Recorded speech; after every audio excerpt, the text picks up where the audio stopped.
Hi all. Pragati, we can start.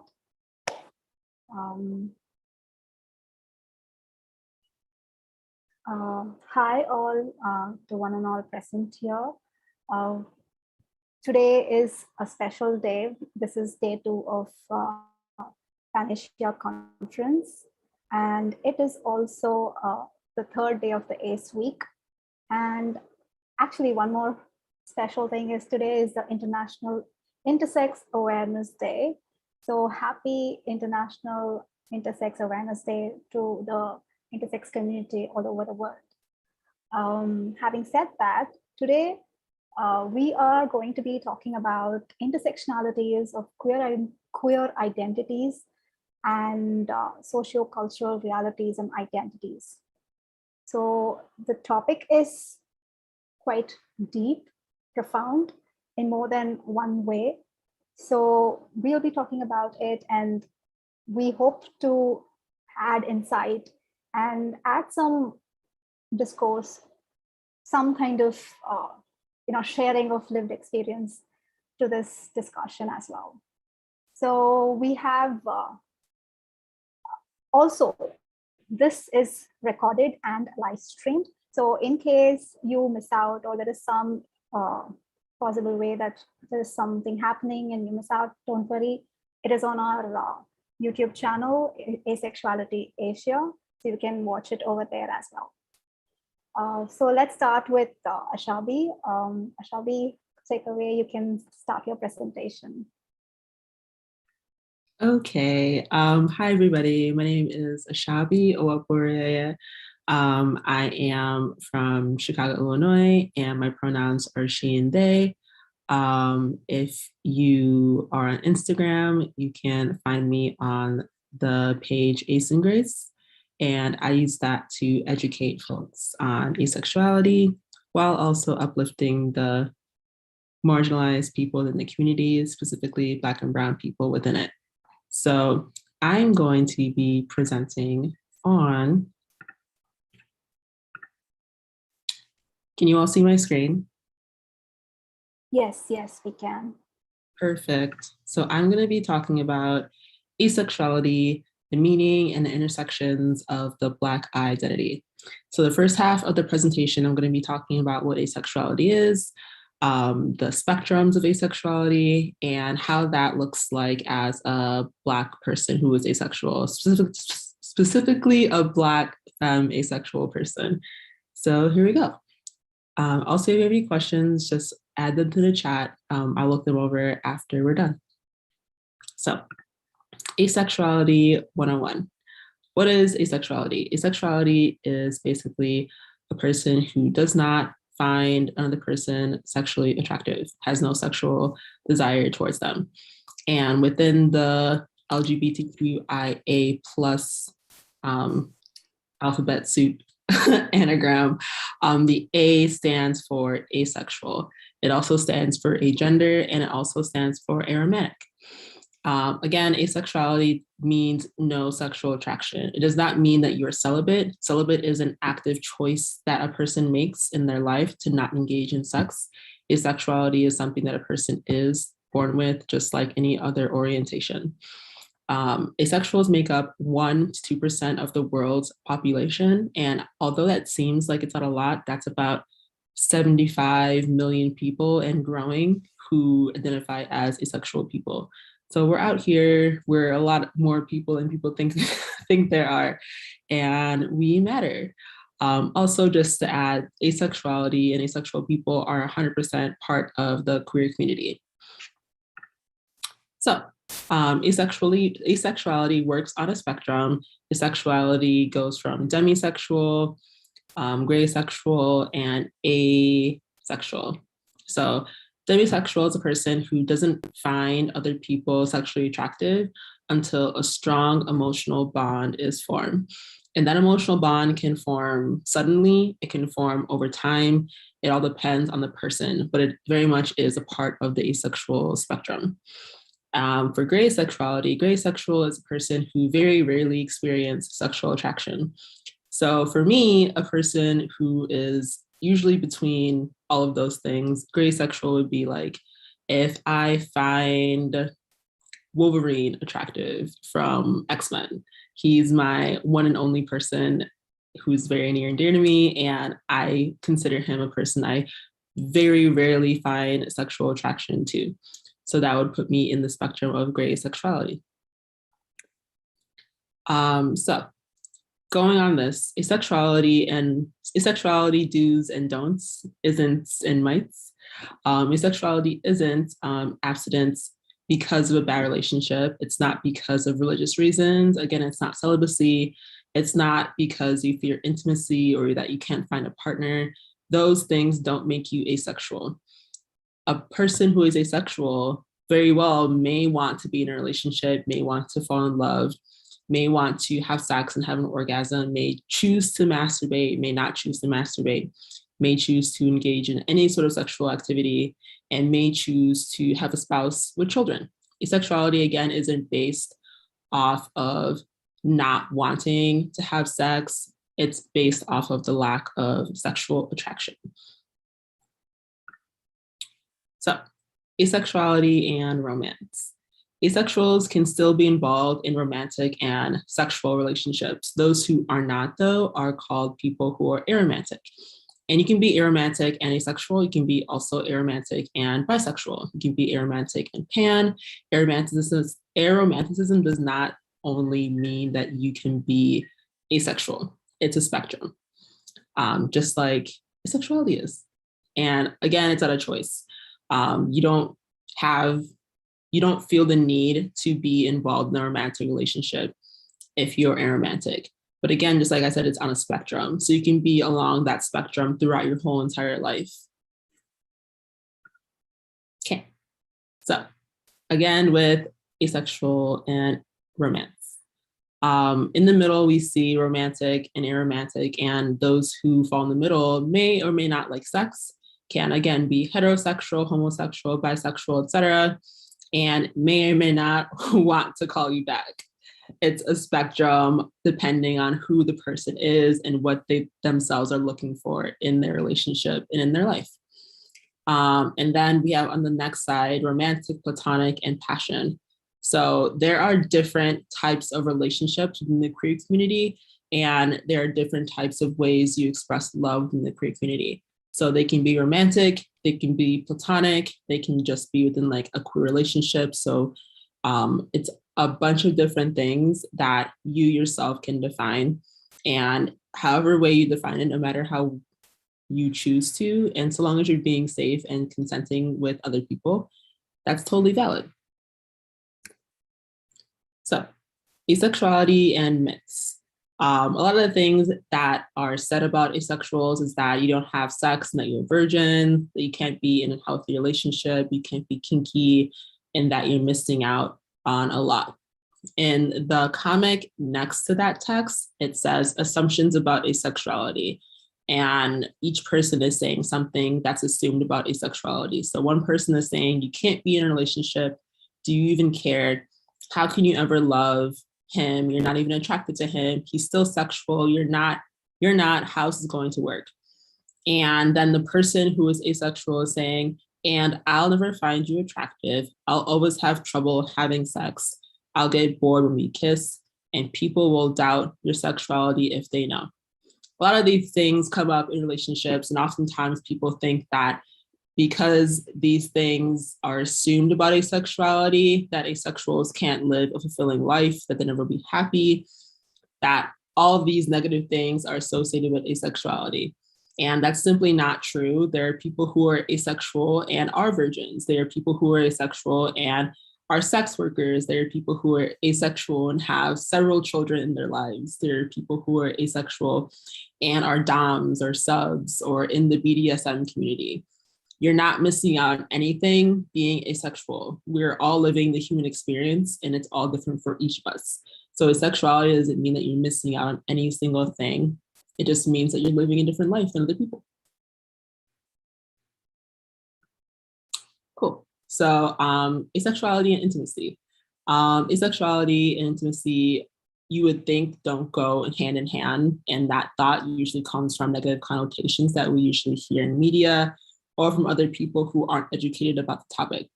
But asexuality comes in different forms, just like intimacy does. And intimacy comes in different ways that are not related to sex. Intimacy doesn't have to be physical, it can be emotional, it can also be platonic. And love languages are really a great way to kind of see the standard or kind of see how that starts. For me, love languages are really great to kind of better understand what you enjoy out of relationships with your friends or with your partners, and kind of see what brings you wow. I'm so sorry. Brings you satisfaction in that relationship. So gifts, acts of service, affirmations, touch, again, all of those things can be satisfying to you and the person that you're doing that with. And they don't have to be sexual at all. They don't have to lead to sex. They can all be intimate parts of your relationship. Hand holding, cuddling, talking, going on walks, eating food, all of those things involve different parts of intimacy for you and the person that you're with. And they all let you be vulnerable in different types of ways. I really enjoy this topic because people like to assume intimacy is purely sexual. And that's mostly because of the society that we live in and the fact that we hypersexualize other things that can just be very simple and don't really need to have that label of sex added to it. So this is a really interesting topic for me. And I hope that more people look into what intimacy is for themselves. So going off of that, I'm going to talk about asexuality and Blackness. Because we live in a hypersexualized community, oftentimes, just due to the history of Blackness in different communities, Black women specifically are often hypersexualized and looked down upon and also stereotyped because of the value that people have placed on us.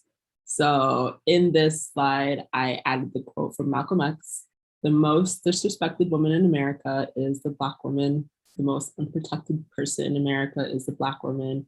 The most neglected person in America is the Black woman." And on the picture next to you, which is from Tumblr, it says, "As a Black woman, I find it so hard to be in control of what my sexuality is.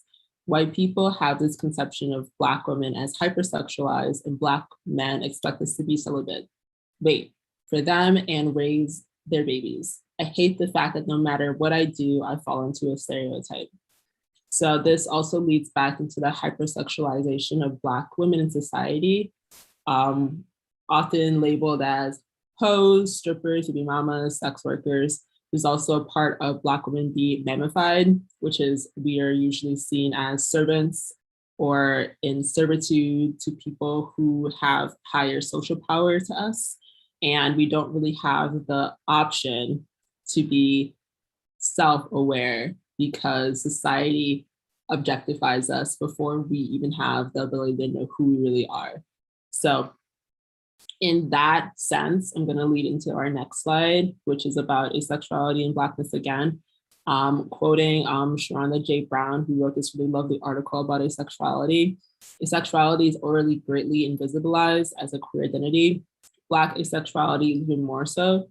This leaves Black asexuals with a unique barrier to finding our place on the asexuality spectrum in the developing community with others like us." So going off of that, in the next line, it says, "Black ace women suffer discrimination on the base of race and sex in society." And oftentimes that can come from within the asexual community, specifically the queer community. And it's really unfortunate because you would think that people who are the most marginalized should be the ones who stick together and find the most support. But oftentimes, just like I said, most Black women don't really have the space to be able to express themselves in a way that allows us to actually feel freedom from the constraints of societal pressures that we often experience. So for me, as a person who's Black, who's queer, who's femme, it's been very difficult for me to actually find good community that supports my identities and doesn't hypersexualize me because of how I look, because of the fact that I'm Black, because of all of those things that society pushes onto me. So reasons why I create spaces like the way I do is because most people aren't aware of what asexuality is. A lot of people don't really understand that asexuality is very much a valid identity. And as a person who's Black and femme, it blows people's minds that I could possibly be a person who is not interested in other people sexually.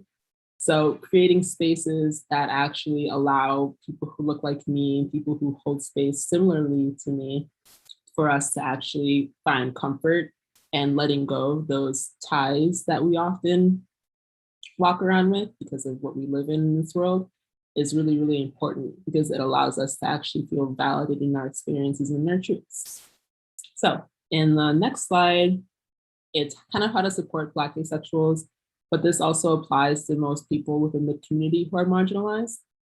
Creating spaces that allow us for vulnerability within their intersections of our identities. So again, embracing our experiences fully, without the need to question us or project harmful stereotypes onto us. As a person who's Black, every single day I get profiled, stereotyped for something. And it's really not fair to me to be able to be so aware of myself, but also live in this world that doesn't really allow me to be aware without questions or denial for people who are not as educated as me on the topic of asexuality. So being able to kind of de-stress and allow myself to be in spaces that either I create or other people who intentionally create them, it's really, really important. And I think that being able to be in spaces like these really allows for more types of community to exist and allow others who look like me and hold space in identities like mine to actually feel comfortable saying I'm asexual and this is how I live my life and this isn't something that I should be able to hide anymore. So the next part is educate, educate, educate. Reading up on the history of harm caused onto Black women and allowing yourself to unlearn the ideologies you may have inherited. Every single person has inherited something harmful, whether it be from TV, whether it be from music, whether it be from movies, whether it be from family. Everyone has done it. And it's your job to do the work to unlearn those things so that you can create safe spaces for those who look like me or for those who look like you, because we all deserve places where we can be 100% ourselves without ridicule from society. And last slide, becoming a better ally. So again, actively listening, don't dismiss the person who is sharing their truth with you, because that's a very, very vulnerable place for them. That tells them that you understand who they are as a person and that they can trust you in sharing something as deep and personal as their personal identity. Again, educating yourself, reading up on things regarding asexuality, looking at articles, experiencing other spaces that actually allow for people like me to exist freely and doing so safely and respectfully. Asking appropriate questions. A lot of the time I get asked questions about how I'm asexual, but also enjoy having sex with my partners, or how I'm asexual and enjoy dressing the way that I do. Like a lot of these questions can come off as inappropriate depending on who's asking them. But if you find ways to ask these questions in a way that doesn't insult or demean my personality or identity in general, these are really good ways to get a better understanding of the person you're talking to, how they navigate their identity, and also gives you a better way of how to kind of better understand how others navigate their identities too. Understand that we're not a monolith. Like I said, I can answer questions all day, but I'm only speaking for myself.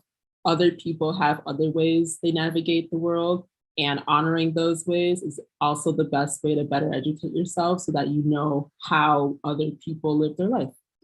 And then celebrate our identities. This week is Asexual Awareness Week. We're in this amazing conference, and there are other people who are going to be sharing their stories as well and sharing their experiences too. So being able to have your ears open, understanding all of these experiences that are being shared is a great way to be a better ally and advocate for the asexual community. Also, the picture next to the text is BoJack Horseman, Todd saying, I'm asexual, and BoJack Horseman saying, that's great. And I'm done. So I'm going to stop sharing my screen and let questions roll in if they have them. Thank you, Ashabi, for that wonderful presentation. It just puts us, like, it gives the crux of the entire intersectionality and social cultural identity with our queer identity as an ace identity. And it just gave like a snapshot of what is going to follow through. So thank you for setting that stage for us. With that presentation in mind, let us just make introductions, self-introductions. So I would like everybody to switch on their cameras and introduce themselves and who they are, what they do, how, what is their identity. You feel free to share whatever you want briefly.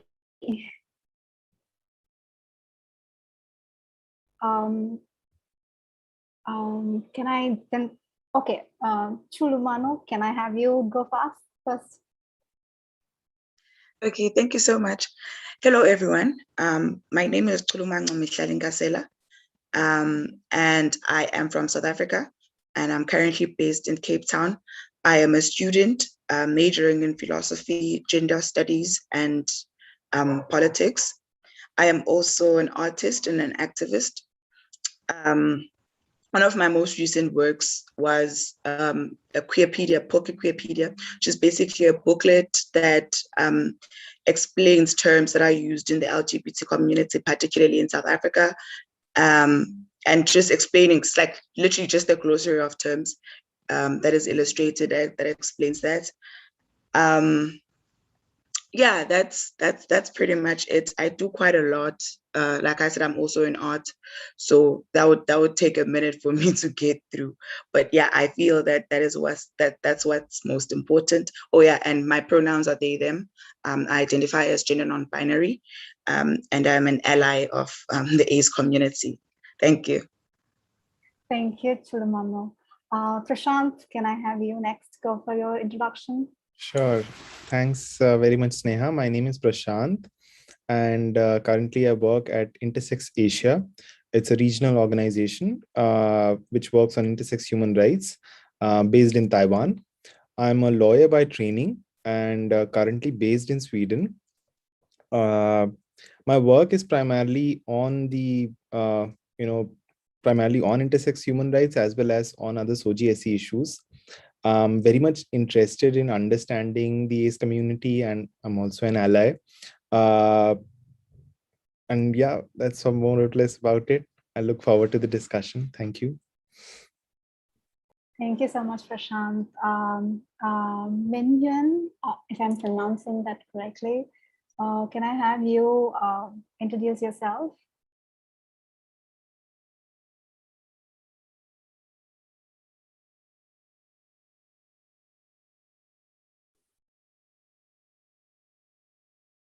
Hello, everyone. Can you hear me clear? Yes, you're clear. Okay, good. Hi, everyone. My name is Tâm. I'm from Vietnam. And currently, I'm working in Asexual in Vietnam, which is an organization for asexual in Vietnam. We are currently working on, like our previous panelists have listed, we are working on some books or some flyers to talk about the stigma or the struggles that the ace community have been going through over these years, and just give them the simple solutions to work through that, and also to clarify to define all the definition of asexual in Vietnamese. We are currently working on that. And Asexual in Vietnam has been working for asexual and advocate for asexual in over 8 years. We are also allies and organizers in a lot of the LGBTQ activities. And currently in 2019, we have a research on asexual in Vietnam, which is first in our country. So I just hope that today, because firstly, I'm Vietnamese, I'm an Asian, and that can bring my story to you. And also a lot of my friends follow a numerous region, for example, Christian or Buddhism or Muslim. So I hope that my story might be not a particular one, but can be such a story that can relate with multiple people who are currently listening and who will be listening to the story later. Yes, thank you. Thank you, Tam. Ashabi, just a short introduction of who you are, where you're from. For sure. I already gave a little runaround in the beginning, but my name is Ashabi Obureye. My pronouns are she and they. I'm from Chicago, Illinois. I am in grad school currently. I'm getting my master's in clinical mental health counseling. I'm also an artist. I do too much. And I also am I hate using the word activist, but I guess I am an activist, also very much an advocate for the asexual community. I've been as such since I've been out. So I've been as such for like 11 years, and I've been doing a lot of work in making people aware of what asexuality is, especially as an asexual Black femme person. And pretty much that is me. I think that's all I have to share. Thank you. That's good. So I'm Sneha or Shinni. I go by the pronouns they and she, and I will be the moderator of this session. I identify as non-binary ace, and I'm from India, so South Asian by ethnicity. So that is my short introduction. So moving on, the questions, right, which is supposed to be the most important question of all. How has race and ethnicity intersected with your queer identity? So I know Ashabi has said it, hers like in our presentation. So I would like to know from Chulumano, Prashant, and also Tam. So how has ethnicity or race intersected with your queer identity or your identity as such? Okay, so South Africa is a country that is split into kind of really. It's both very rural, and then there's some metros that makes it a bit urban also. But the biggest thing in South Africa, and this is something that I've experienced, particularly as a queer person, but also with the work that I was doing with the Pocket Queerpedia, was that there's really no terminology at all, particularly in our languages and the native tongues of South Africa. So really the queer community is something that is still very highly westernized, and you find it very hard to identify and, you know, feel like you belong, even though you're supposed to be feeling like that. And that is really how it is intersected for me in South Africa with my ethnicity and my race, particularly because with languages like isiXhosa, isiZulu, Chivenda, it's really hard. You could have one word for something, like saying asexual person or a lesbian, and when you try and translate that into isiXhosa, because we had different translations of the book. There's 3 translations. It's in Afrikaans, English, and isiXhosa. But you find that when you translate it to isiXhosa, just the title becomes a whole sentence, ends up being a description of what it is. So there's really no terminology. And because of that, it is hard for queer people, particularly Black queer people, to feel like they belong in the queer community. It is used mostly to ostracize, you know, and South Africa is a very dangerous country also. It has very high crime rates. And so hate crimes are directed at the queer community are something that is also very, you know, prevalent and happens quite often, like year in and year out. And I feel like this is where the trigger warnings come in, because year in and year out in South Africa, there's certain parts of the country where you can't openly speak of being queer because you literally could die, you literally could get killed. And it is something that has sort of become a norm, you know. Our communities are very violent. And a huge part of it comes from how the apartheid government structured our communities, you know, literally townships in South Africa were labor reserves, basically concentration camps, and they're not conditioned for people to live. And that just exacerbates, you know, how we experience life in the township. And it is quite difficult. Thank you, Chulumano, for that honest response. And the reality of it all is quite shocking. Hope it gets better in the near future. Tam, can I have you chime in with your view on how ethnicity or race has intersected with your queer identity? Thank you for your question. I think it's a quite difficult question for me to answer because myself, I have not gone to another continent per se. So it's really hard for me to see the discrimination that I might be facing in other whites or another country.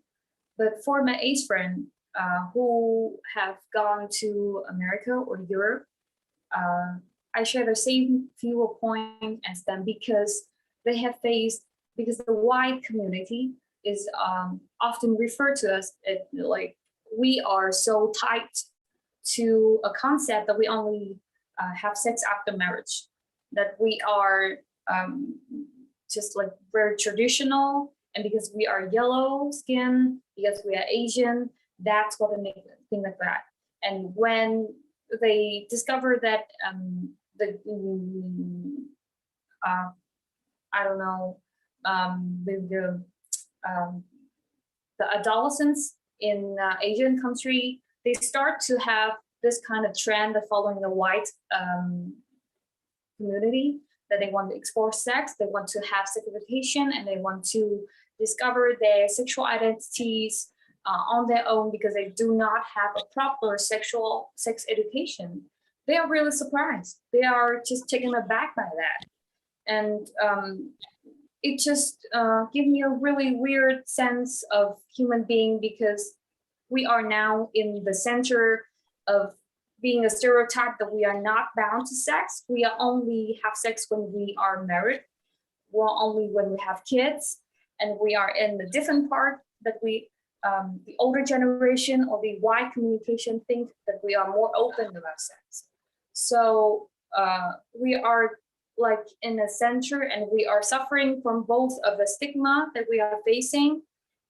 Even when I talk to my American or my European friend, it's really surprised to them how have we discovered being asexual or being a queer person so early. They thought that because even though the American culture have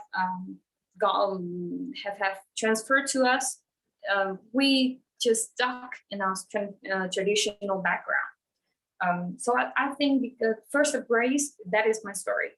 And second theory, ethnicity, I've not in a particular ethnicity. So it's hard for me to say or to stand up for another story of others.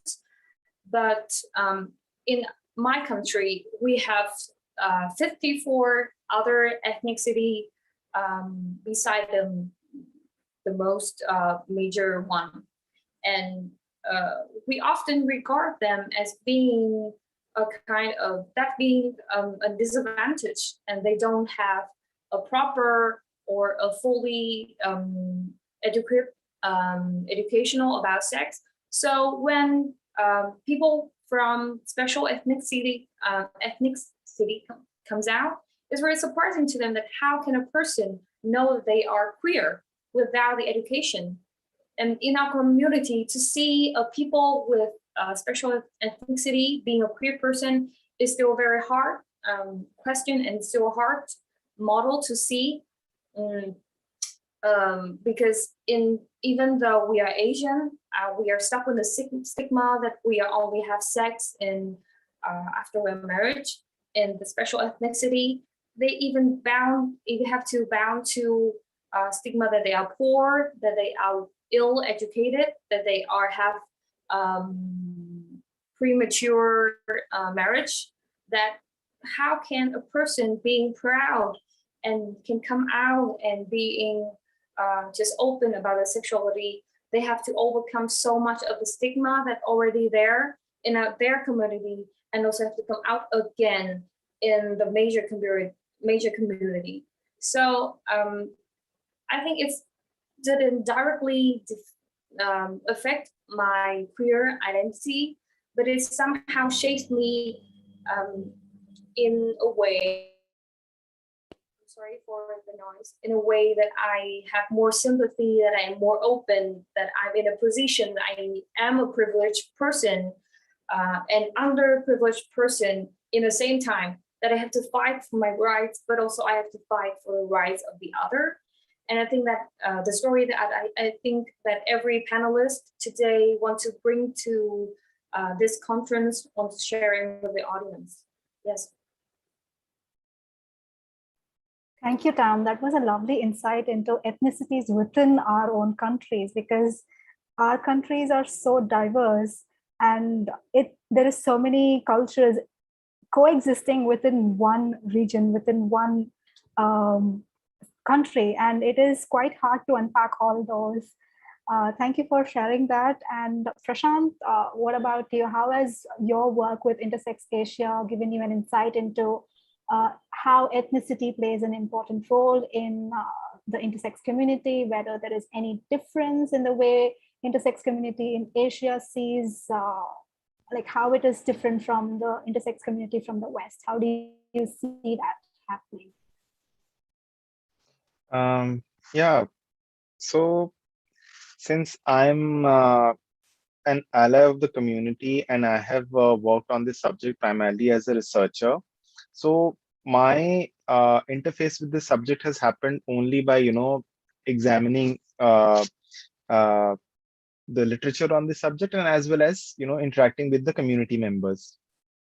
So having worked in the Asian region, primarily in South Asia, as well as, interacting with activists from Southeast Asian region, the most, the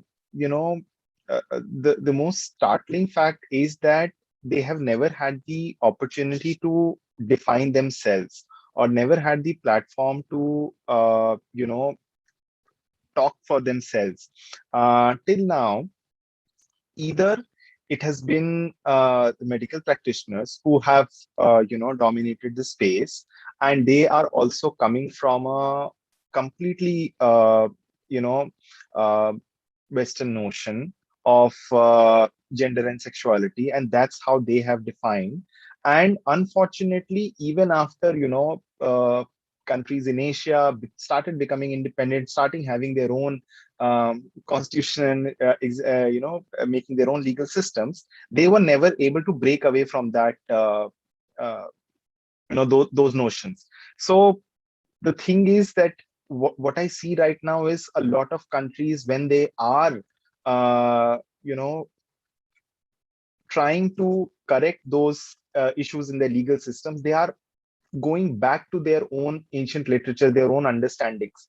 Because in Asia, in India, I mean, in this entire region, actually, the understanding of these subjects is very profound. It's not the first time that, that we are dealing with these subjects, but it's just that since there was such a long colonial period that all these countries went through in Asia, the legal systems and even the societal understanding continues to be, influenced by that mindset. And you see that very apparent in the, the legal understanding of these issues. When it comes to intersex, again, there is there are hardly any voices, who understand this subject from the Asian perspective as such. And you can see that the difference is that in US, the movement actually started in the 90s, whereas it took I think more than 15 years from that first protest that happened. Like, actually, today is the Intersex Awareness Day, and the first protest against non-consensual intersex surgeries happened 25 years ago, right before a conference of American Society of Pediatrics. So it took 15 years for that movement to reach Asia, where Haikashu, who will be speaking in today again, who's our executive director of Intersex Asia. So she came out, and then that starts at least the conversation on intersex issues. And then later, the first intersex forum is held in 2018. So that's when the first time intersex people come out and say that, okay, we exist. And then they laid out a set of demands which is articulated in the statement. So all I'm trying to say is that till now it's just that there was someone else from the outside who was defining them, who was telling them who they are and telling them what they should be like. And now basically the time is that intersex people get their say in any conversation that happens. Coming from my own background, I feel that conversation definitely needs to happen in the lawmaking spaces, because there, at least, in most countries, there are laws for mandating consultation with the people before you go ahead with it. And there have been so many unfortunate legal developments that have happened in the Asian region. In India, the transgender law gets passed, and it includes intersex people within the transgender umbrella. Now, these things are very problematic for the community. And why did it happen? It happened because there was no consultation. So it's just that the lawmakers, the people who the civil societies organizations also who lead the conversation, they just need to make an effort to include them, and then only you'll start hearing the real perspective. And as it was said a little earlier, this region is so diverse, and I believe we have a very advanced understanding of these subjects. It's just about uncovering them and giving people that voice. And yeah, many of these things, many of the issues that we face today won't be there. Thank you. Thank you, Prashant, for that legal perspective on intersex community and how they could voice their own needs and their own perspective out in the world, especially from the Asian community. Ashabi, I'm going to start the next topic with you. I wanted to know if religion played an important role in your queer identity or ace identity, and how did it do so? Wow. Okay. So for a background, I'm Nigerian. My parents are from Nigeria. I'm first generation Nigerian American. My father is Jewish. My mother is Catholic, but they both practice traditional African religions and traditions. So I grew up in a very multi-religious home. And the bottom line of that is my family is not very queer aware, regardless of religious identity and backgrounds. And I personally grew up in Catholic school. I went to Catholic school my whole entire life. And the funny part about that is, like, even though I went to Catholic school, a majority of my friends were queer or on some sort of spectrum of that. So I was very aware of my queer identity when I was young, and religion wasn't too much of a barrier for me, but it did get in the way when it came to like sex and boyfriends and like partners and things like that, mostly just because of like my parents being very traditional. But I'm also very aware of the fact that like I have friends who have had different experiences with religion, and how being in Catholic school was incredibly harmful for them because they weren't able to actually be the people that they showed me because of the fact that their religions really, I don't want to say didn't support, but the people who were preaching these religions did not support their livelihood because of their own personal ignorances and fears. So I was surrounded by that, but thankfully I had in Catholic school, when I was still in school, a really nice community of people who were all kind of just figuring out our queerness and were kind of confident in themselves, and really allowed me to be confident in myself. Like I was able to say I was asexual at 17 because I had a bunch of queer kids who were all awkward in high school and didn't have the space to do it otherwise. So I consider myself very much so lucky, but I also know that lucky should be the norm. So I hope that more people have that be their norm as we start to educate people on queerness and other identities that are part of this community. Thank you, Ashavi, on that wonderful insight into how your traditional background plus capitalism intersected with your queer identity, and how you were in a space where you were able to be open as well. Uh, that's something that's heartwarming for us to know as well. Chulumano, please chime in with your view on how religion, if you ascribe to one or if you don't, otherwise, how did it affect or how did it intersect with your queer identity?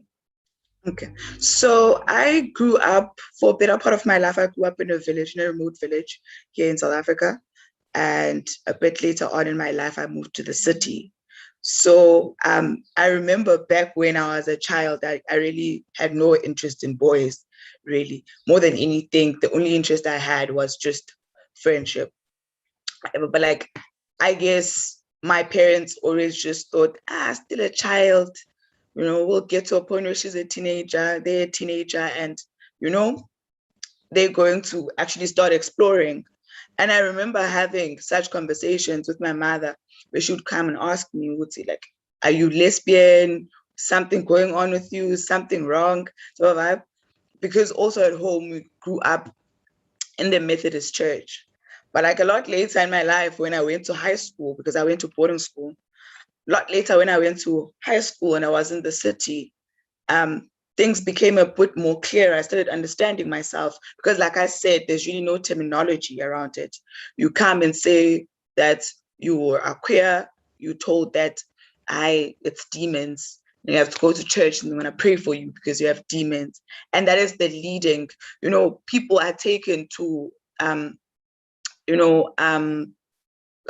fortune tellers and isangoma, which is basically traditional healers, and things are done for you, rituals are done for you to stop being queer. And those are the kinds of experiences that South Africans, have when it comes to tradition, culture, and religion. You're constantly being told that there's something wrong with you and it's something that you're not in control of. You've been bewitched. It's something that is spiritual and all of that.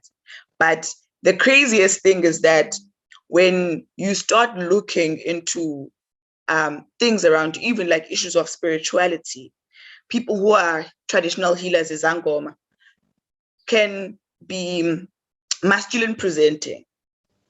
Some of them even identify as a man, but Idlozi, their ancestor that is inhabiting them, is femme presenting, So those kind of blurred lines, even in our languages, our native tongues in South Africa, none of them are gendered. When you refer to some, and that is another thing that has made it easier, for me. For example, when I would have to refer to someone gender neutrally, I would much rather say it in a native tongue than saying it in English, because the language is not gendered. When you speak of your mother or umama, it's not gendered. Umama could be whoever decides to go to the umama, So it is a very, it's a very dense mixture of experiences where you see that there is traces of, queerness and people having been queer generations before me. And you see that clearly, but because there's an erasure, and particularly with African countries, it's really hard to find out, to do research, because mostly we learned from generation to generation through storytelling. None of it was ever documented. So it becomes really hard for you to be able to do that. Because I remember at a time we were doing a bit of research on same-sex marriages. And we found that that is actually something that is celebrated in the Basotho nation, where two women would come together and there would be a celebration in a form of a wedding ceremony, because of this special relationship that they have and how that was regarded in the Basotho community. So you see a lot of, things popping up that go to show that our communities in Southern Africa were not necessarily anti-queer, or they were never queer people before there were queer people. And they were considered some of them to be magical and to be people who have supernatural powers. And that was enjoyed. But because of colonialism and the erasure of those identities, it is quite hard to find it. And like, you know, colonialism came to Africa through missionaries and the church, and how that has sort of, you know, erased all kinds of history. And so it is a very dense mixture of experiences, really, where when you look at other things and you smile because you see a bit of hope, but you're like, how? But it's kind of stupid that you don't understand that you're a queer person when this kind of a thing can happen just by chance, you know. But also at times, like I said, it's also quite dangerous, you know, because you'll be exercised because you're queer and there is supposedly something wrong with you. I mean, just the other day, there was a story on the news about this 68-year-old woman who is saying that she has never had sex in her life.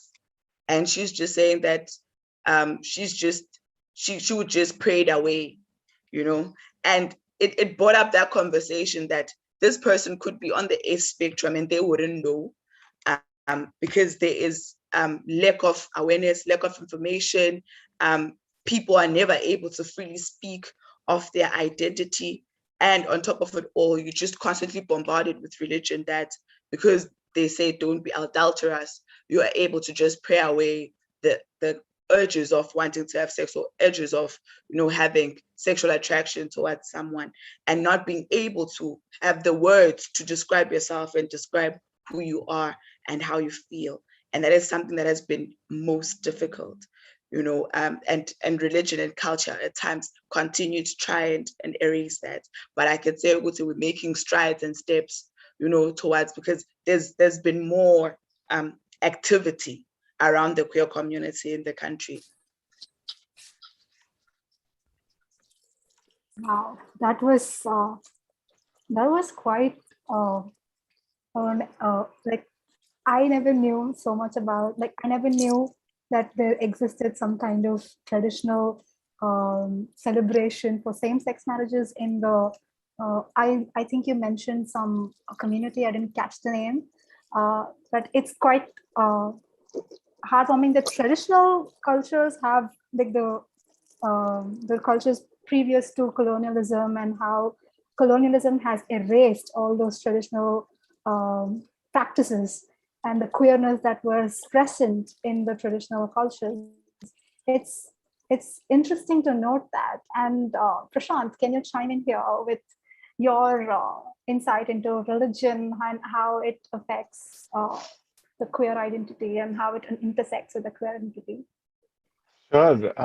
It's so interesting to hear all these perspectives because, you know, like I don't, I mean, I cannot consider myself as a scholar of religion but when you read the, you know, the developments that have happened, more particularly in India, with respect to the trans community, and then when it comes to the decriminalization of, uh, uh, homosexuality, and then when a major development happened on intersex rights. So all these three developments happened successively, you know, first 2014, 2018, and 2019. And what you find is in all the judgments that came from the, you know, the constitutional courts in India, everywhere, I mean, you do have the legal analysis of the constitutional provisions, the legal provisions, but they are laced with references of the mythology. Now, what are the judges basically trying to do? Well, in each of these judgments, there are several problems. They do fall short of, you know, going the full way. But one thing which all these judgments did is they tried to give a sense to the, the society that the kind of discrimination that you practice today is not who you were. If you just look within yourself, if you look within your own history, if your own religious text, you wouldn't be able to, be the way you are right now. So, you know, the maximum support that the judges found were not in the colonial legal provisions, or, you know, or even in our constitution. They found the support because because, you know, when you're dealing with such subjects, and because, I mean, a judiciary is not a democratic institution. They don't have the kind of legitimacy, in the minds of the people. So when they are talking to the society, they are trying to invoke those, mythologies. They're trying to invoke those historical and religious texts. So in that sense, I feel that, of course, a lot of, the same religious text, a different set of religious texts could be used to give a very prejudiced, opinion also about the diverse OGSC communities. But if only you have the sense to have this modern constitutional understanding and have that knowledge of the ancient traditions, you will find a lot of, I mean, you would be able to do this kind of a social engineering. I mean, the judiciary, I do feel that yes, the first job should come from the executive and the legislature. But if at all it falls on the judiciary, going back to these these traditions, going back to these texts is very important, because when you are in this region, at least in Asia, in South Asia, in India in particular, you can refer to so many sacred spaces that are there for people with diverse identities. They have their own festivals as well, which is participated by everyone. But primarily, I mean, there are sacred spaces, there are festivals. I mean, I was recently reading about this festival, the Kutandava festival in the southern part of India. I mean, and that is a celebration of your diverse identities. Now, these are the lesser known things which don't often come to light, and that's what I feel when such conversations are happening. You only get to hear that, okay, these were the I mean, uh, particularly talking about the South Asian region, that the historical text, the religious text, they have a very prejudiced view. But there, because of this diversity, there are equal number of texts which give a very advanced understanding of these subjects also. So I think, when as as researchers, it is our job to bring out these things more and more in the publications, and so that it becomes part of everyday conversation. uh, and that's why I feel the role of religious and the interaction of activists and scholars with the religious leaders is very important, because more they are also getting a sense that this entire spectrum has been feeling alienated, has faced a lot of issues for so long, and they are also now feeling the need. So it's I feel that with those whom we can interact, who do share our worldview, I think we should, and it will just increase more and more awareness. And it will give, like, because just to convince people, if you tell them that there is a law which bans discrimination on these grounds, I mean, you're not going to get a long way with that. But if you use, I mean, there are a lot of uh, methods you need to use, a lot of tools you need to use to persuade the society at large. So I think that ways a a positive interpretation of religious texts is very important, and it should get a space in both the judicial understanding, as well as in the uh, public literature. Yeah. Thank you.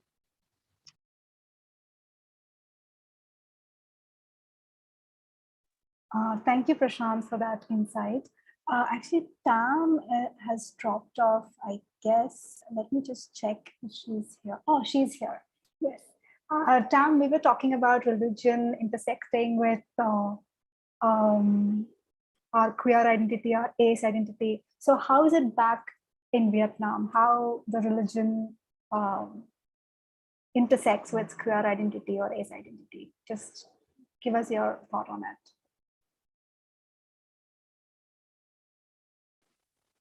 I don't really follow a particular religion, but in my country, we perceive that we celebrated and paying respect to our ancestor is kind of a religion.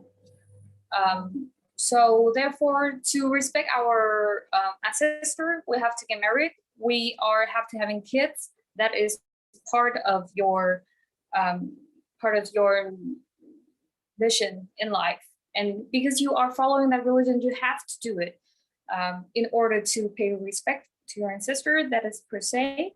So that is kind of affect me in a way that when I grow up, I think to myself that I cannot be queer, because when I'm in queer, I cannot have I might not have the children in my own blood in the traditional way with a woman and a man.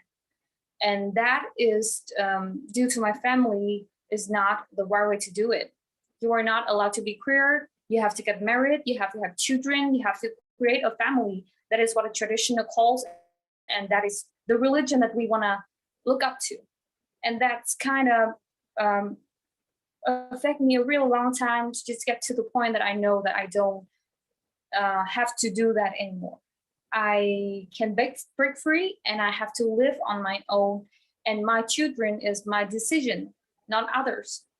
Even though I don't have children, it doesn't mean that I don't pay respect to my ancestor. It doesn't mean that I don't celebrate the holidays or the traditional days in our country. It doesn't mean that. And it doesn't in any sense devalue me as a person or as a Vietnamese.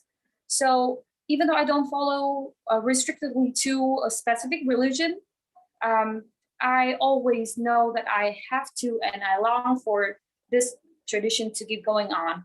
And even though I might foster another children or not, I still have the responsibility to stand up for our next generation, because not only me, but only the children of others.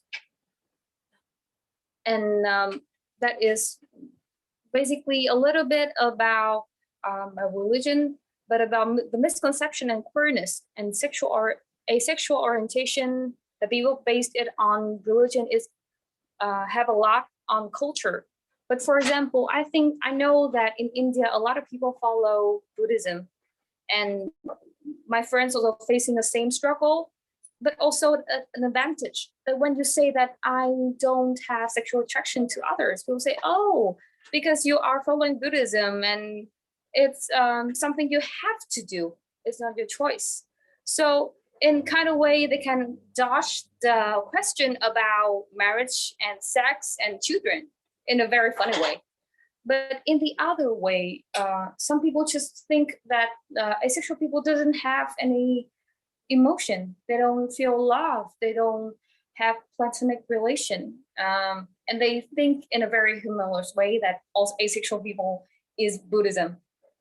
And that is the first misconception that I think that I have in my country about Buddhism. And I think in Buddhism in a lot of other countries too.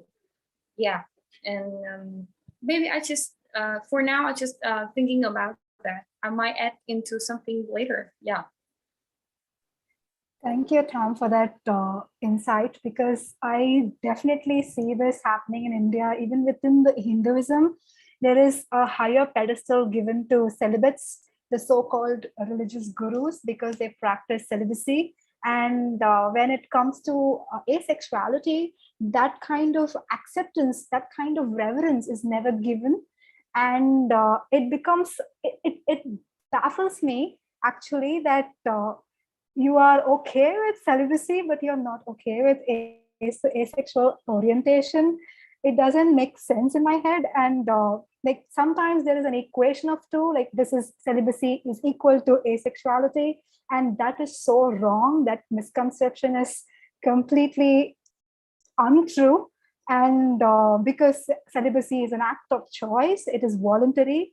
You do have, a celibate will have sexual urges, sexual libido, sexual attraction to another person, but it's the act of choice.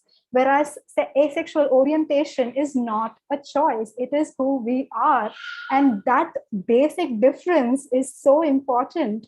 And that is completely lost when it comes to Buddhism or Hinduism or maybe even Christianity, perhaps. I'm not well versed with it, but chime in if you think so as well. Put up or raise a hand or whatever. Just chime in if it is the same. So it's an important aspect of the religion intersecting with our ace identity or queer identity. So that's one thing that I wanted to add within this. So moving on, I wanted to know if when we talk about race, ethnicity, our own religion, there is always some kind of social structure happening, some kind of cultural structure happening within the society. And queer community as such is a subset of the society. So most of the times what happens is queer community kind of absorbs those isms, that racism, the ethnicity, the discrimination based on the hierarchy, it subsumes it. So what is the social hierarchy prevalent in your country, and how has it been subsumed into the queer community in your country? So if you could just give us your opinion on that, that would be wonderful. Can I start with Tam, please, now?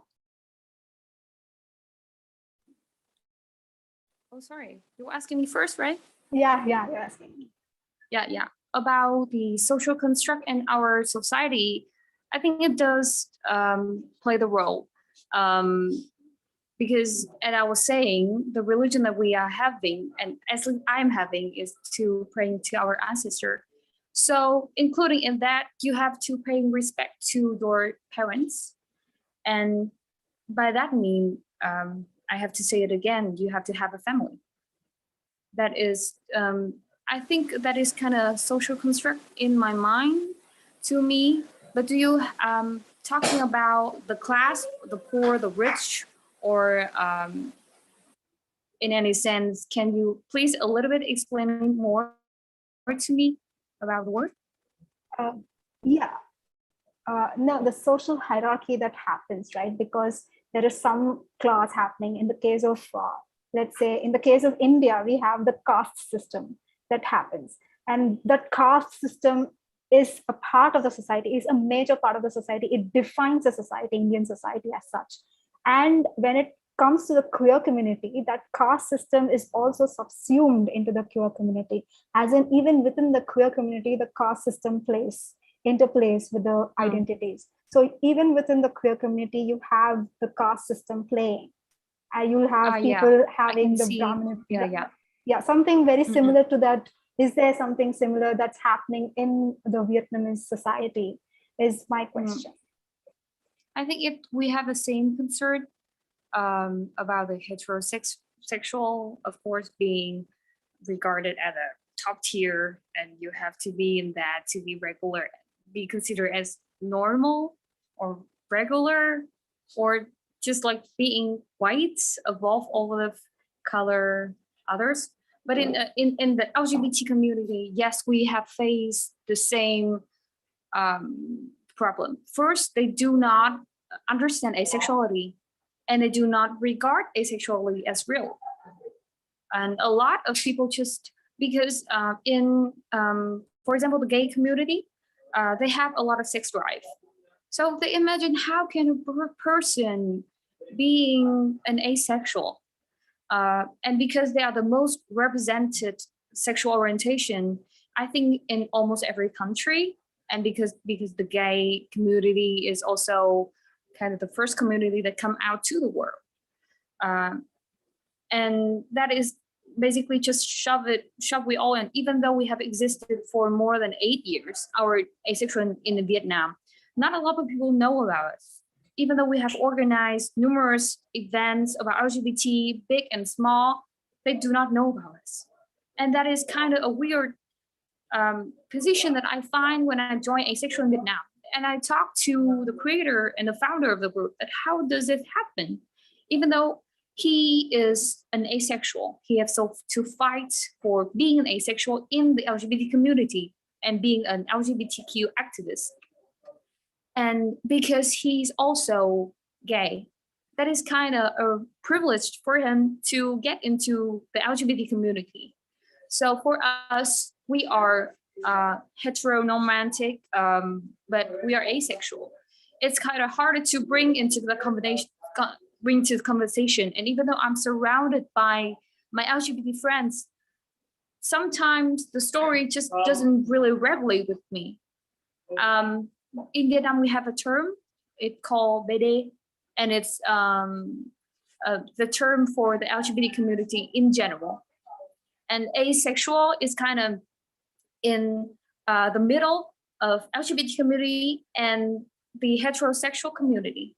So there have been an argument, a big one in the ace community also, about, hey, we are heteroromantic asexual, and we are better than the other group. And the LGBTQ say that asexual is not LGBT, but the hetero community say you are not really heterosexual.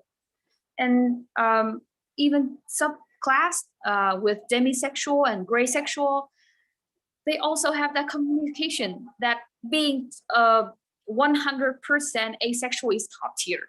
If you are demisexual, you're gray sexual, you are just like faking it, or you are just like want to be a part of the LGBT community per se, so you all can make yourself a particular one. And that is really an interesting look for me. But I think we are not really divided into a hierarchy or a class or the caste, but there are still some discrimination. And following that is people usually think that sex is like natural, it happens to everyone, and you have to be a 0 or 1. You have to be asexual, or you have to be sorry, my light just like, you have to be asexual or you have to be no one. Yeah. And that is kind of, I think that is the story that Bumblebee is right at the moment. We do not really face that, but we have seen that in our past. Yeah.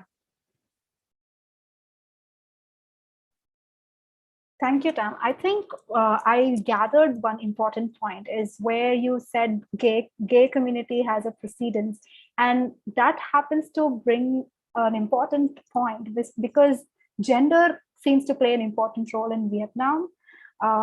The men or male presenting persons, they seem to have a hierarchy, they seem to have a higher status in Vietnam society.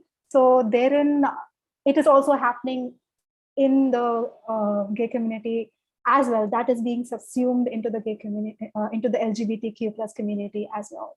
So I see that happening. So Tulum, what about in South Africa? What kind of social hierarchy is subsumed into the queer community in South Africa? Okay, so South Africa is a very racialized society. It's a very racialized country.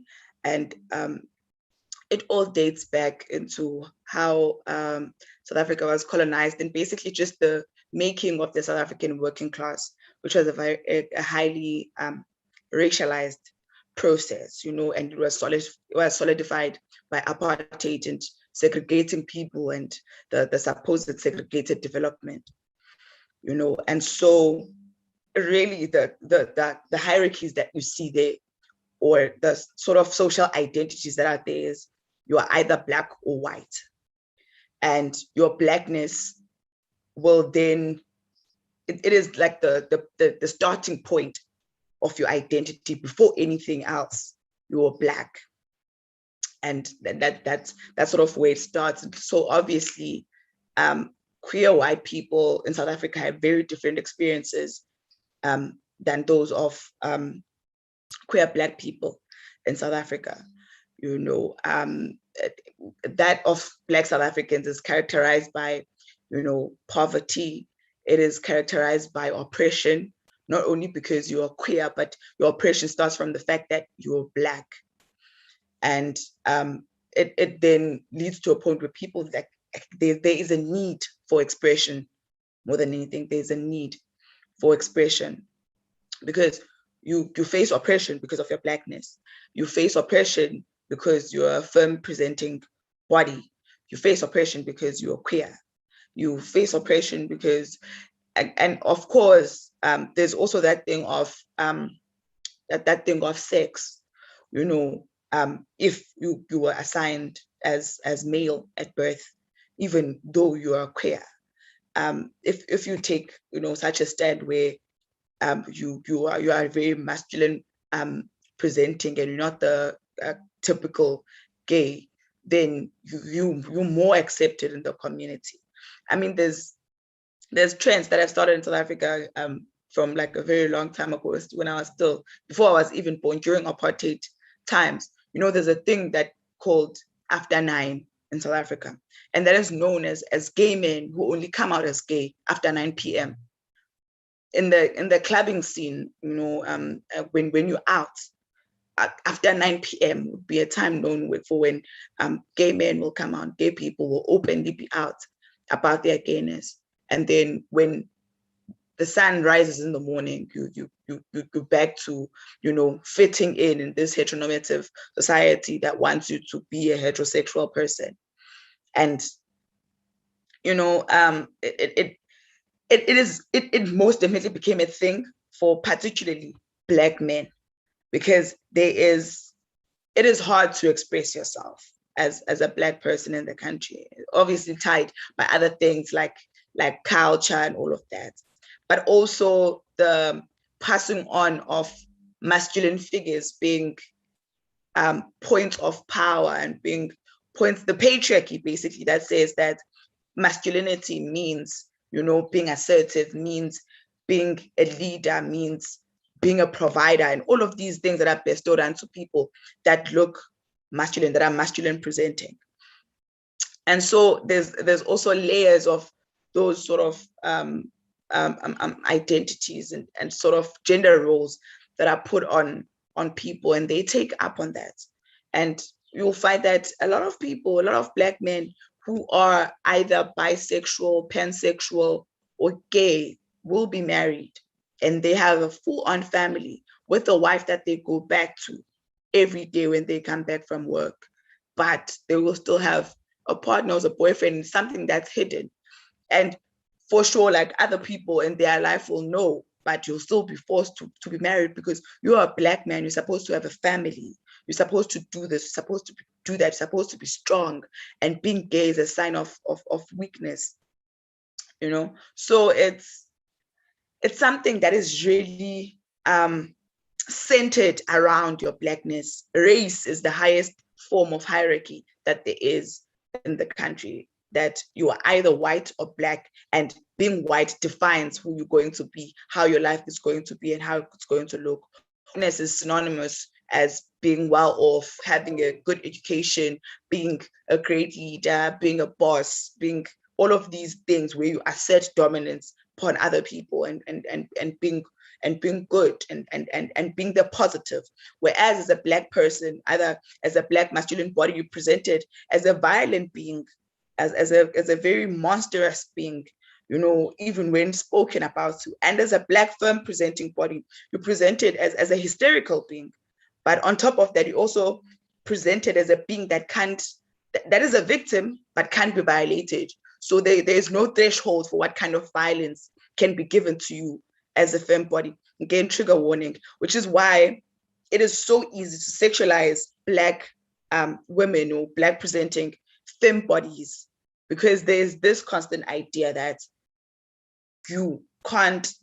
there's no threshold of violence. You can take any type of violence that is dished, you know, in your way. And that is something that is constantly prevailing in South Africa, that as a woman, or as a femme presenting body, you're constantly expected to be the one, to be like the glue that keeps everyone together, and by taking all kinds of BS because you simply have a vagina and you are simply in a femme body, and that is it. And those are the sort of subcategories or hierarchies that are there underneath race, but above all is race, because you know, in a sense, your highest up there, your God is a white person. If you need a job, you're gonna have to go to a white person. You're gonna have to do what a white person tells you.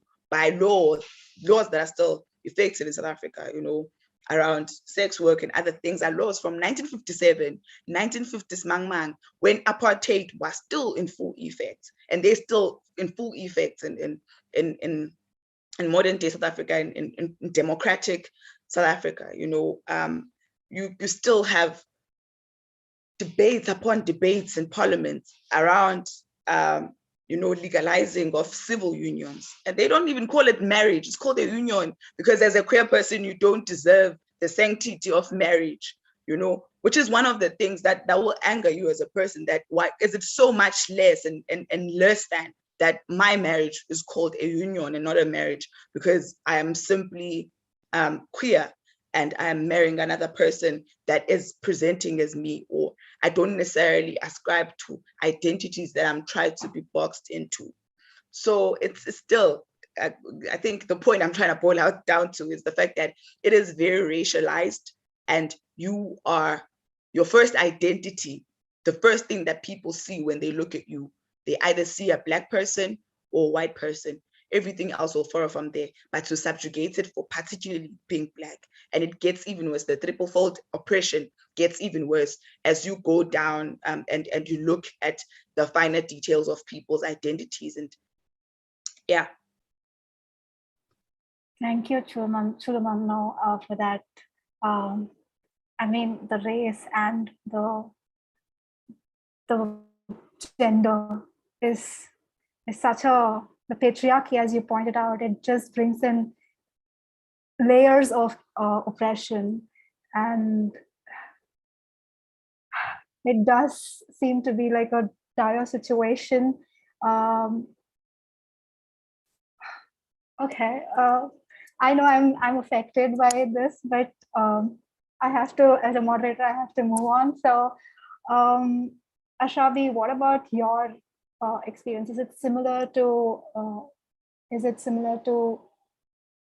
in your country as well, or is it different? The race, and how is the social structure, and how is the queer community subsuming that social structure? I would say it's essentially the same. I mean, America is not all rainbows and butterflies. It's a very much corrupted place. The only thing is that we do a really good job of hiding it versus other countries. And when it comes to queer identities and being out, this country really has a way of co-opting Black movements and making them more palatable once white people do it. A really good example is the Stonewall riots that occurred. But before Stonewall occurred, and I just found out about this, was the Compton cafeteria riots, and that was Black-led, Black performers, Black queer people who led that movement and never got any kind of recognition because it was Black-led, until white people picked it up and said, hey, we actually feel the exact same way, but we're white and people care about us more, so we're gonna get more recognition and support in our movement. And that's kind of what happens when it comes to queer communities and queerness in the States. Like within the hierarchy of race and identities, obviously whiteness is going to prevail over anything. And if you're talking about gender, white male over anything, then it's white women. And then any parentheses of white passing or white adjacent, and then it's going to be Black men, then Black women. And under that, it'll be Black trans women. And under that, possibly Black trans disabled women. So there's just like, it's pretty much the same wherever you go. And unfortunately, the US has done very little to make progress in that. Granted, there are different pockets in the US that are doing what they need to do to actually highlight different communities. But when it comes to issues of like progress within the communities that I'm a part of, it's very much difficult because people don't really value Black voices and the problems that we present as much as white voices present the same problems. So it's an ongoing battle in every place that has this sort of structure, but a lot of us are just doing the work that we need to do and grabbing resources and support where we need so that we can actually continue pushing this agenda and pushing this progress so that people who are younger than us don't really have to go through the same issues that we're going through right now, because it really isn't fair. Like, I have heard stories of my parents telling me exactly what I'm going through right now, and they've been in this country for decades. So I don't want people to be as tired as I am when decades pass. I want people to actually have the support they need to be queer and open and not have to be stressed about having the lack of support that we're currently engaging in right now. I hope that answered your question. Yeah, it does, Ashavi. Thank you. And it's very important you brought that intergenerational trauma into this picture, because I see that in the caste system here in India. Prashant, would you like to chime in here to give a short description of caste system and how it kind of plays out, so that then I can play the video, which actually gives the description of how it does affect the underprivileged castes in the country.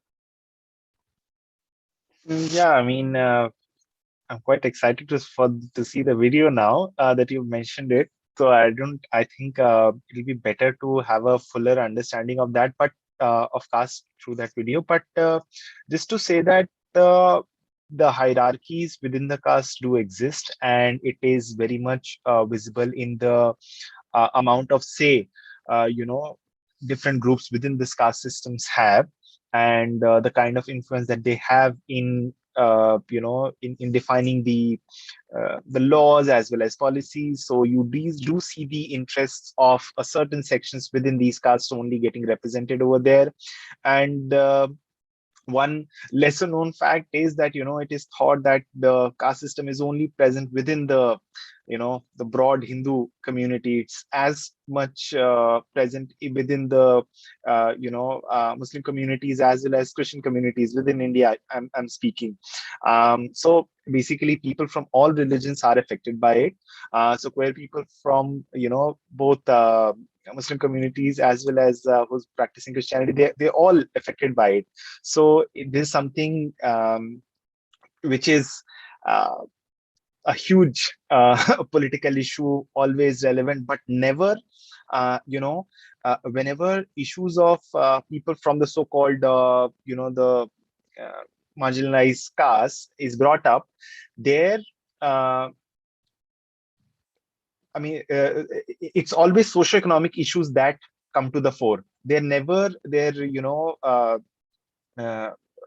never issues of gender and sexuality are considered important when it comes to the issues of people from this section. So this is something which is very crucial, that, I mean, they get the space to argue about the whole range of the issues that they face. And because they are facing the same kind of exclusion, discrimination due to their sexual orientation, gender identity, sex characteristics, and all.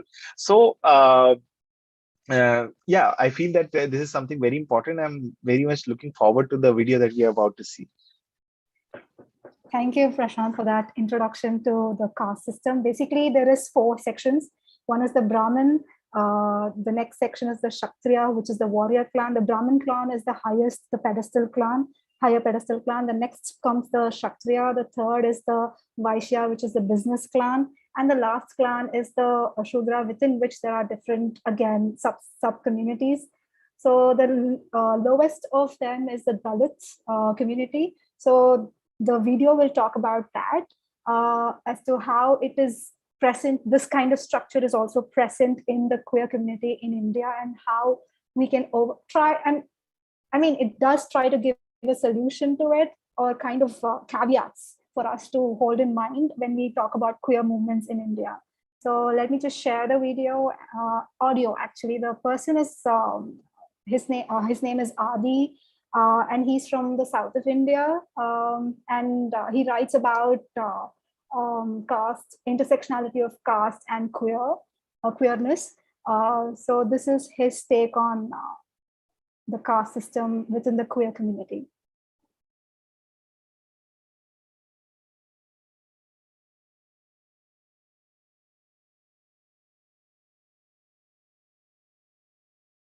അതിനുള്ള ഒരവസരം ഇരിക്കുന്നു.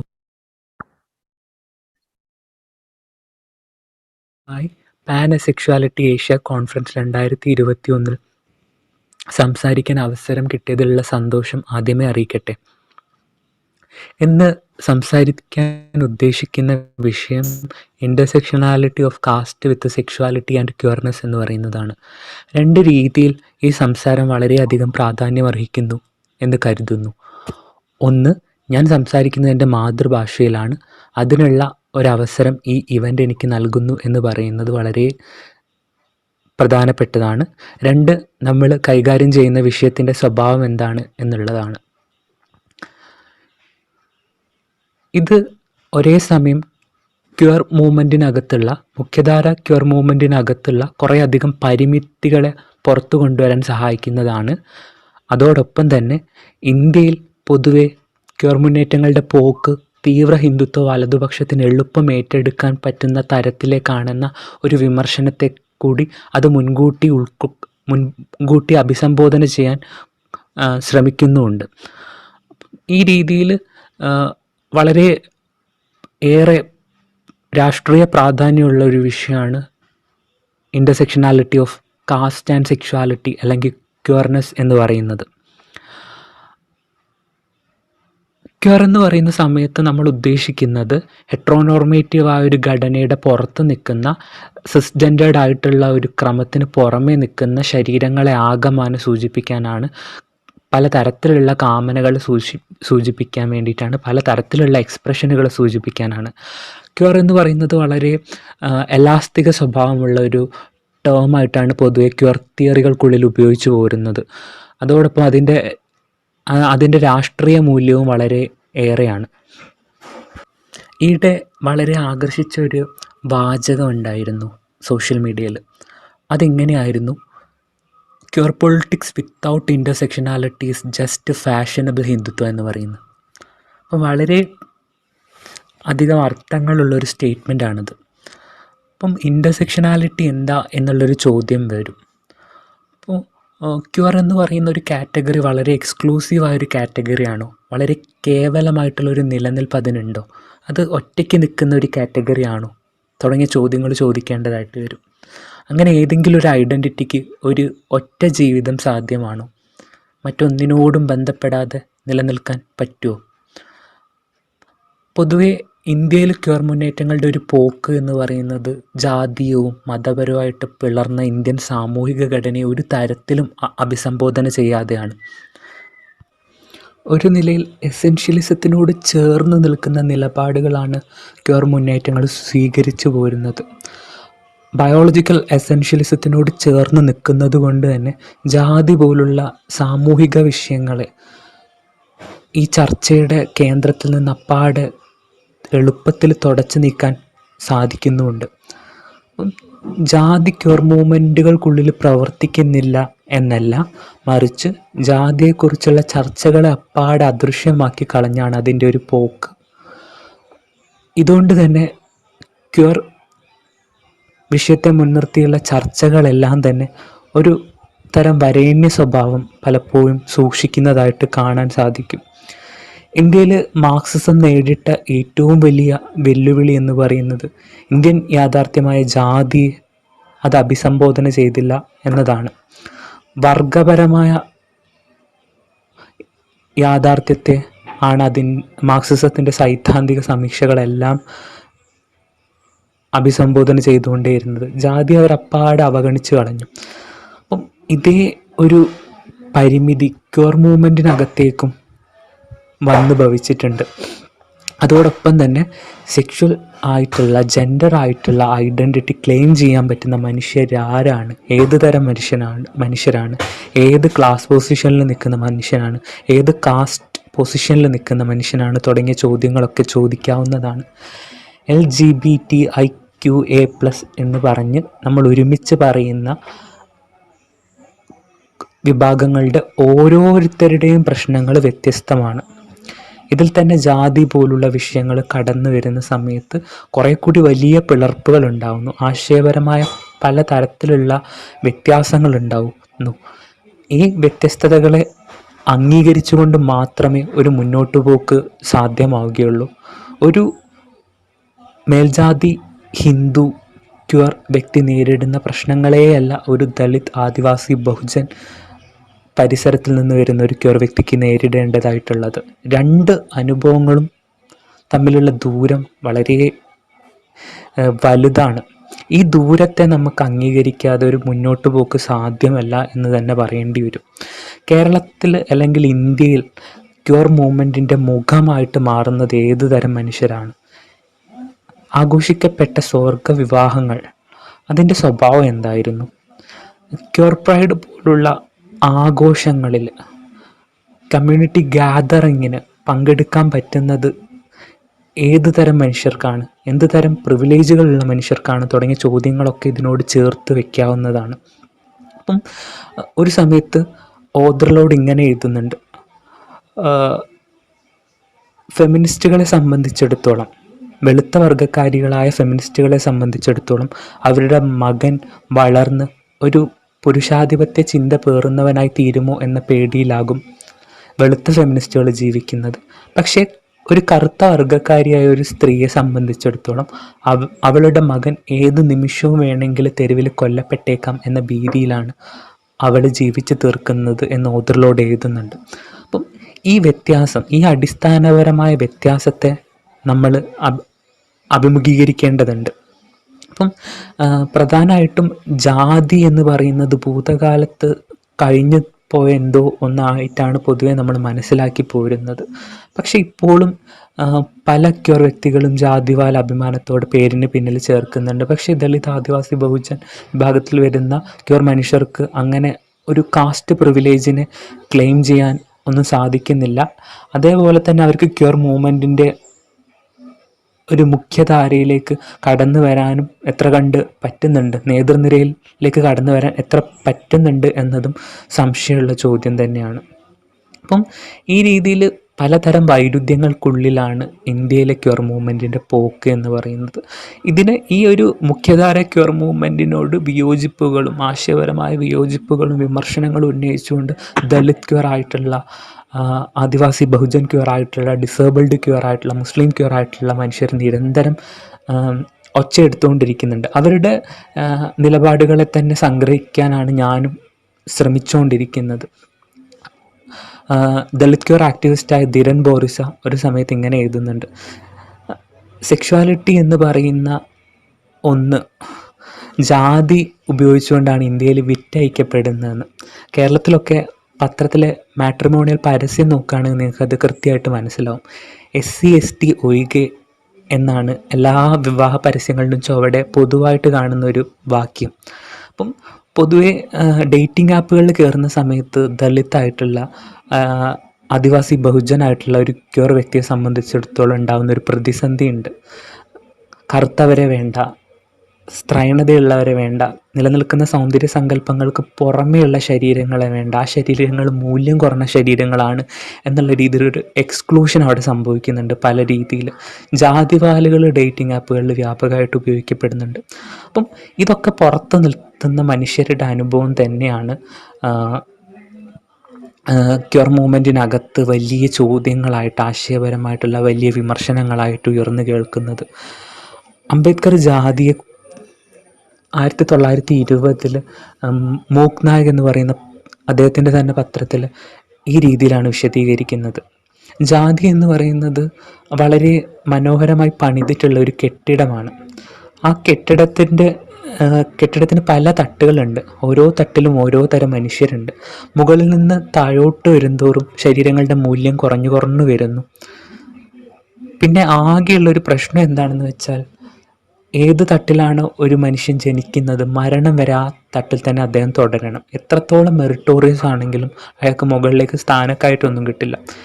ഈ കെട്ടിടത്തിനകത്ത് മുകളിലോട്ട് കയറാനായിട്ട് പടികളില്ല, താഴോട്ടിറങ്ങാനും പടികളില്ല, വാതിലുകളില്ല എന്ന് അംബേദ്കർ വളരെ മെറ്റഫോറിക്കലായിട്ട് ജാതിയെ വിശദീകരിക്കുന്നുണ്ട്. അപ്പം യഥാർത്ഥത്തിൽ മനുഷ്യർ തമ്മിലുള്ള ഇടകലരുകളെ പരമാവധി നിയന്ത്രിക്കുന്ന വളരെ ഒപ്രസീവായിട്ടുള്ളൊരു ഘടനയാണ് ജാതിയുടേത്. അപ്പം ഈ ജാതി വ്യവസ്ഥ പുറന്തള്ളുന്ന ശരീരങ്ങൾ, ഇവരുടെ ഐഡൻറ്റിറ്റി, ഇവരുടെ ഇൻ്റർസെക്ഷണലായിട്ടുള്ള ഐഡൻറ്റിറ്റി, ദളിത് ക്യൂർ ആയിട്ടുള്ളൊരു വ്യക്തിയുടെ ഐഡൻറ്റിറ്റി എന്ന് പറഞ്ഞാൽ സവിശേഷമായിട്ടുള്ള വിശകലനം അറിയിക്കുന്ന ഒരു മേഖലയാണ്.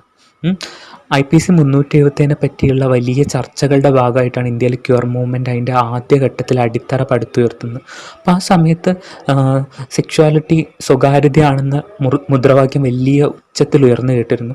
അതിനെ വലിയ രീതിയിൽ അതിനെ പ്രശ്നവൽക്കരിച്ചത് ട്രാൻസായ മനുഷ്യരും ദളിത് ആദിവാസി ക്യൂറായിട്ടുള്ള മനുഷ്യരുമായിരുന്നു. കാരണം ഈ പ്രൈവസി എന്ന് പറയുന്നത്, സ്വകാര്യത എന്ന് പറയുന്നത് ആർക്കാണ് അഫോർഡ് ചെയ്യാൻ പറ്റുന്നത്? ഉഭയസമ്മതപ്രകാരം സ്വകാര്യതയിൽ ലൈംഗിക ബന്ധമാകാം, അതിന് നിയമസാധുതയുണ്ട് എന്ന് പറയുന്ന സമയത്ത് നമ്മുടെ ട്രാൻസായ മനുഷ്യരും സ്വന്തമായിട്ടൊരു മുറി അഫോർഡ് ചെയ്യാൻ പറ്റാത്ത മനുഷ്യരും പൊതുസ്ഥലങ്ങളിൽ നിന്നാണ് ഇത്തരത്തിലുള്ള സ്വന്തം ഡിസയറിനെ എക്സ്പ്ലോർ ചെയ്തുകൊണ്ടിരിക്കുന്നത്. അപ്പം അവർക്ക് ഏത് തരം പ്രയോജനമാണ് ഈ വിധി കൊണ്ടുണ്ടാവുന്നത് എന്ന തരത്തിലുള്ള വലിയ മൂർച്ചയുള്ള ചോദ്യങ്ങൾ ആ സമയത്ത് ഉയർന്നു കേട്ടിരുന്നു. അപ്പം ഇന്ത്യയിൽ പൊതുവെ ഒരു മേൽജാതി ഹിന്ദുവിന് മേൽക്കൈയുള്ള ഒരു സ്ഥലമായിട്ട് ക്യൂർ മൂവ്മെൻറ്റ് മാറുന്നുണ്ടോ എന്ന ചോദ്യം നമ്മൾ നിരന്തരം ചോദിക്കേണ്ടതുണ്ട്.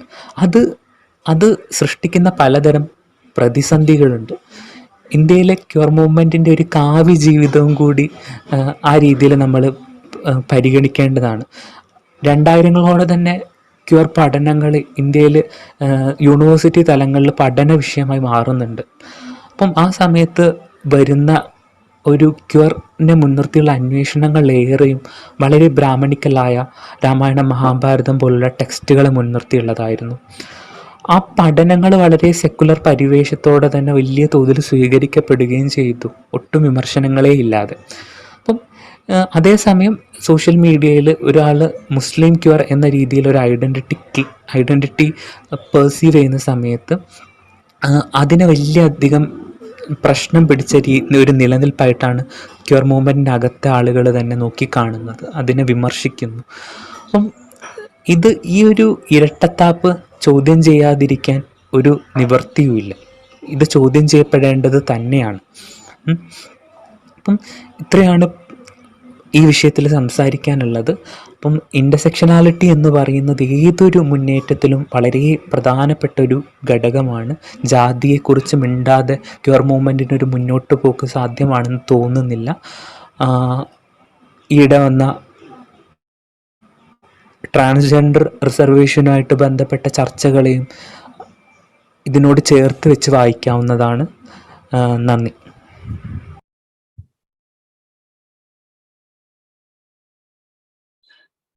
So that was Adi on caste system prevailing in the queer community, how it's being, the queer movement is being hijacked by the upper caste Brahminical society. I can see parallels between how the social structure in different regions, in different countries have similar trends, similar factors, but the way it is presenting itself, the way it is affecting, that is different. For instance, in Africa and in the US, it's the race and the gender that's happening, and in Vietnam, it's the patriarchy, the gender that comes into play, and in India, it's the caste and again the gender that's coming into play. So there is a common intersectional, there is something common, but it is presenting itself in different ways. So this is what I seem to gather, and on that, if you have any final thoughts, please take this 1 minute to tell us what your thoughts are.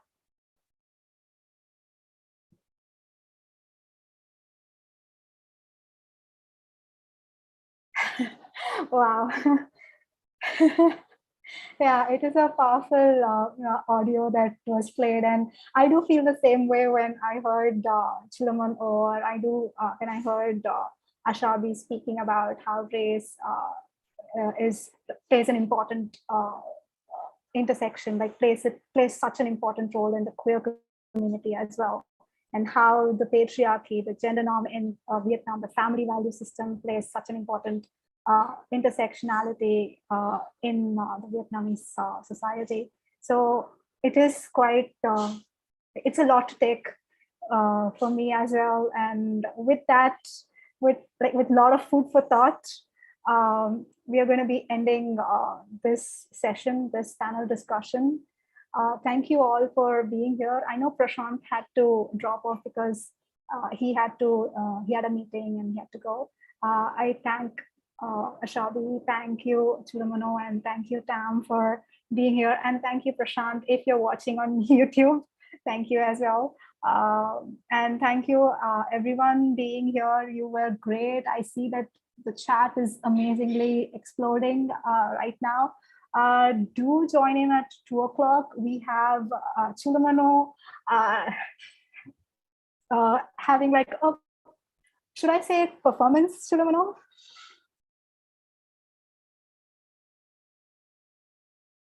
And a performance offering. It is a performance offering in a sense. I'll be discussing a vignette on desexualizing nudity.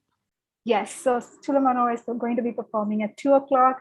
Please do join in then. And after that, we'll be having a talk with Heiko Chu, who is a pioneer in the intersex community in Asia, to join in. And after that, again, that is the afternoon session. And after the end of the afternoon session, we'll definitely let you know what will be up in the evening session.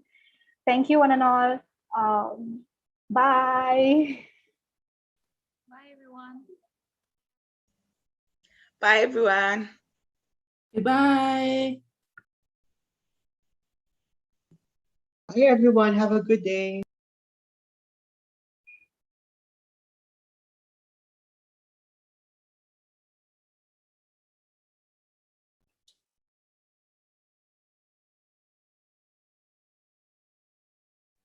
Sorry, because today my background was like a little bit noisy and I was outside, so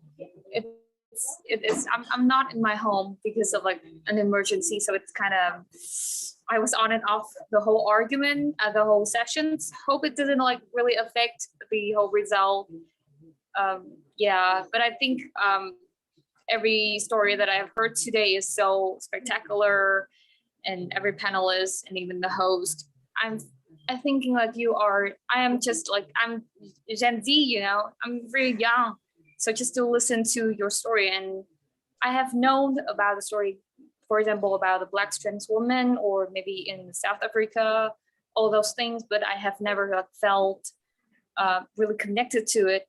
And I haven't like had an opportunity to talk directly to a person, even in India. I have known India have a lot of stereotype, and you have to go through a lot of stuff. And just, I'm really grateful to be here to talk about Vietnam and also listen to other countries. And yeah, thank you for PanACEa to like organize this event. And also I have another friend who also took part in another session. And I think really all the topics that you bring out is not new, but is not familiar with people. And it can really like drag people in with a curiosity to just know what you're gonna talk about. And I think that is really a great point of all of these section, all of this discussion that we have in the ACE week. Yeah. Thank you, Pam. I know that there was some issue, and I asked Saptarishi as well to coordinate with you, and it went smooth, don't worry. I think in the live stream it will come out well, and it will be, oh, we are still on live. It's okay. Actually, it was for me, when I heard the audio first, or when I heard Chulamono speaking Sneha, about can you please